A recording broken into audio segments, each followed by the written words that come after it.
ഇതൊരു മോർണിംഗ് വ്ലോഗാണ്. നല്ല മഞ്ഞുണ്ട് കേട്ടോ, പുറത്തോട്ടൊന്നും ഇറങ്ങാൻ പറ്റില്ല, നല്ല മഞ്ഞായിരുന്നു. ഒരു 6 മണിയുടെ ടൈമിലൊക്കെ നല്ലോണം കോട മൂടിയിരുന്നു കേട്ടോ. ഇപ്പം അത്രയ്ക്കില്ല, ഇപ്പം സമയം ഒരു 8 മണി ആയിട്ടേ ഉള്ളൂ. അപ്പോൾ മഞ്ഞ് ലേശം കുറഞ്ഞ് വരുന്നുണ്ട്. അങ്ങനെ പിന്നെ ഞങ്ങൾ ടൗണ് വരെ പോവാം കേട്ടോ. നടന്നാണ് പോകുന്നത്, വണ്ടി എടുത്തില്ല, കാരണം കുറച്ച് പോകാനേ ഉള്ളൂ, അധികം ദൂരമൊന്നുമില്ല. അതുകൊണ്ട് പിന്നെ നടന്നു പോകാമെന്ന് കരുതി. പിന്നെ രാവിലെ ഒരു എക്സസൈസും ആയിക്കോട്ടെ എന്ന് കരുതിയിട്ടാണ് ഒന്ന് നടന്നത് കേട്ടോ. അപ്പോൾ മീൻ മാർക്കറ്റിലൊക്കെ ഒന്ന് പോകേണ്ട ആവശ്യമുണ്ടായിരുന്നു, കുറച്ച് മീനൊക്കെ വാങ്ങാനുണ്ട്.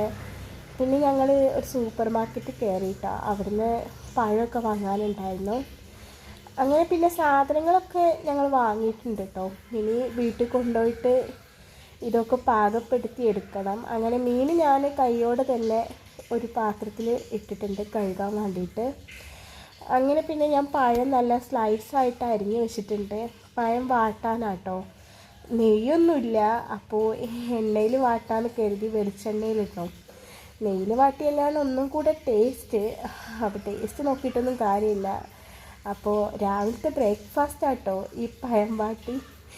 അപ്പം ഞാൻ അടുപ്പൊക്കെ കത്തിച്ച് ചട്ടിയൊക്കെ വെച്ചിട്ടുണ്ട്. ഇനിയിപ്പോൾ പഴം വാട്ടട്ടെ. ഇനിയിപ്പോൾ ഒക്കെ ശീലമായി വരുന്നതേ ഉള്ളൂ, കുറേ സാധനങ്ങളൊക്കെ ഇനിയും വാങ്ങാനൊക്കെ ഉണ്ട്. അപ്പോൾ ബ്രേക്ക്ഫാസ്റ്റ് ഇങ്ങനെ തട്ടിയും മുട്ടിയും പോട്ടെ എന്ന് കരുതിയിട്ട് ഇന്ന് അങ്ങനെ ആക്കിയതാട്ടോ. അപ്പോൾ അധികം ഹെവി ആക്കണ്ടല്ലോ എന്ന് കരുതിയിട്ടാണ്. പൊടികളൊക്കെ ഉണ്ട്, പക്ഷെ അതൊക്കെ ഇന്ന് ഉണ്ടാക്കണ്ടെന്ന് കരുതിയിട്ടാട്ടോ. അങ്ങനെ പിന്നെ പഴമൊക്കെ എണ്ണയിലിട്ടിട്ട് നന്നായിട്ട് മുരിച്ചെടുക്കുക കേട്ടോ. അങ്ങനെ അപ്പുറത്ത് ചായ ഉണ്ടാക്കി വെച്ചിട്ടുണ്ട്. ഇനിയിപ്പോൾ ഇതുകൂടെ ആയാൽ കഴിക്കാം കേട്ടോ. അങ്ങനെ പിന്നെ കുറച്ച് ഷുഗർ ആഡ് ചെയ്യുന്നുണ്ട് കേട്ടോ. ഈ പഴം വാട്ടിയിൽ ഷുഗറൊക്കെ ചിലവർ ആഡ് ചെയ്യും, ചിലർക്ക് അതിൻ്റെ ഇഷ്ടമില്ല, ഷുഗർ ഇഷ്ടമില്ലാത്തവർ ഷുഗർ ആഡ് ചെയ്യില്ല. പക്ഷെ ഞാൻ കുറച്ച് ഷുഗർ ആഡ് ചെയ്തിട്ടോ.